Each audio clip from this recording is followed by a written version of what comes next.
ત્યારે બ્રાહ્મણ સ્ત્રીને સમાધાન કહે છે, હે પ્રભુ, હું નિર્ધન છું, મારા પરિવારનું પાલન કરવા માટે ભિક્ષા વૃત્તિ કરું છું, મારો દારિદ્ર્ય દૂર થાય એવો ઉપાય જાણતો હતો, કૃપા કરીને મને જણાવો.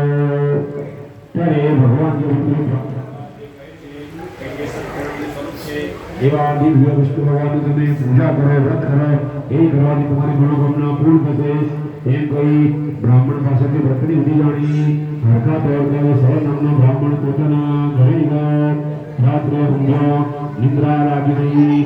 સવારમાં વહેલો જાગ્યો અને સંકલ્પ કરે છે કે ભગવાન, આજે હું ભિક્ષા માંગવા જાઉં છું, મને દક્ષિણામાં જે પણ ધનદાન મળશે એનાથી આપનું બહુ ઉત્તમ વ્રત કરીશ. અને તે દિવસે ભિક્ષા માંગવા તેને દક્ષિણામાં ઘણો ધનદાન મળ્યો. તેનું મન પ્રસન્ન થયું. બાકેલા ગ્રહ નીકળી સકૃતદાર સર્વ સામગ્રી પોતાના ઘરે લઈ આવ્યો.